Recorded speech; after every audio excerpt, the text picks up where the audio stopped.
Oke, baik. Nabi itu harus sama, wajib. Kan buatannya jelas.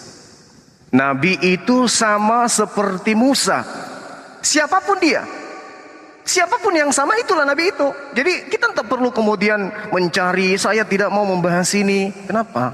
Kenapa nggak mau membahas itu? Bukankah di situ sangat jelas diterangkan bahwa Tuhan akan mengangkat seorang Nabi yang sama seperti Musa, berhadapan Tuhan dengan Tuhan kemudian. Kalau Tuhan berhadapan, Nabi berhadapan muka dengan Tuhan, wajar. Yang masalah kalau Tuhan berhadapan muka dengan Tuhan, itu yang masalah. Jadi dalilnya ketika kita berbicara tentang ini, seorang Nabi dari tengah-tengahmu, dari saudara-saudaramu, yang sama seperti aku, Nabi Musa. Seperti apa sih? Apa Nabi Musa itu, gambarannya seperti apa Nabi Musa? Kenapa harus sama seperti Musa? Jadi item-item yang tadi wajib sama seperti Musa. Saya tidak perlu menyebutkan siapa Nabi tersebut. Saya tidak perlu mengatakan bahwa itu adalah Nabi Muhammad SAW. Biarkanlah orang yang mendengarkan. Kita cukup menjelaskan Nabi Musa kemudian membebaskan Bani Israel dari perbudakan. Ada juga Nabi yang membebaskan kemudian umatnya dari tekanan-tekanan orang-orang jahiliyah. Ada orang jahiliyah itu menyembah kepada sesamanya makhluk. Ini yang dihapuskan oleh Nabi Musa. Lalu kemudian Nabi yang sama dengan dirinya pun akan menghapuskan hal yang sama.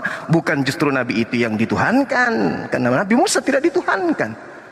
Ini yang perlu dipahami kemudian. Jadi banyak hal yang saudara harus pahami sebagai seorang pendeta. Ketika dikatakan seorang nabi akan dibangkitkan di tengah-tengahmu sama seperti aku, maka nabi itu wajib hukumnya sama seperti dia. Seorang nabi akan kubangkitkan, seorang nabi akan kubangkitkan. Maka orang ini nabi, bukan Tuhan. Nabi bukan jelmaan Tuhan. Seperti aku ini, aku akan menaruh firmanku di mulutnya. Oke, aku akan menaruh firmanku di mulutnya. Berarti dari mulut Nabi tersebut, kalau dia punya pengikut, maka pengikutnya harus menghafalkan, menuliskan, menjabarkan, mengimani, melaksanakan apa yang kemudian menjadi ucapan mulut Nabi tersebut. Kenapa? Karena yang terlontar dari mulut tersebut adalah firman Allah. Jadi yang terlontar di dalam mulut Nabi tersebut adalah firman Allah.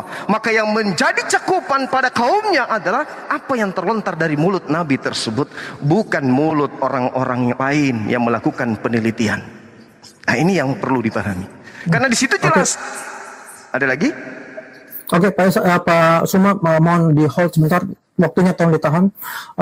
Tadi maksudnya Pak Esra adalah tolong diminta dasar bagaimana perbandingan itu harus sama semuanya. Apa dasarnya? Kenapa perbandingan harus sama semua? Perbandingan atau analogi itu harus sama. Misalnya antara saya dan Pak Suma kan bisa dianalogikan juga. Sama-sama punya dua mata, dua ini.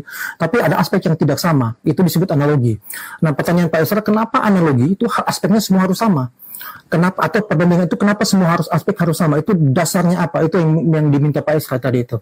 Itu mungkin bisa dielaborasi lebih jauh. Silakan.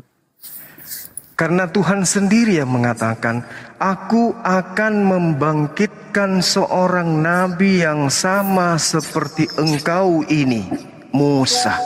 Satu, aku akan menaruh firmanku di mulutnya. Dua, dia akan mengatakan segala yang kuperintahkan kepadanya. Berarti ada aspek hukum-hukum, aturan-aturan, perintah-perintah, ketentuan-ketentuan, ketetapan-ketetapan, selaksana sebuah hukum-hukum. Seperti Nabi Musa kemudian mengajarkan syariat, perintah, ketentuan, ketetapan, hukum-hukum kepada Bani Israel umatnya. Maka Nabi yang sama seperti Musa wajib hukumnya mengajarkan ketetapan, hukum-hukum, perintah-perintah Tuhan. Tiga aspek ini yang harus dipenuhi minimal. Jadi ketika mendengarkan kemudian kalam yang terlontar dari mulut Nabi tersebut, di data dalil selanjutnya dikatakan bahwasanya demi namaku. Berarti Nabi ketika sebelum mengucapkan kalam Allah, mengucapkan kemudian ucapan yang mengatasnamakan nama Allah.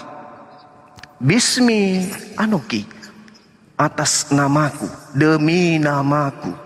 Dan ingat, Nanti kita akan menguji ketika dalil-dalil itu. Dan seorang nabi yang mengucapkan perkataan yang tidak terpenuhi.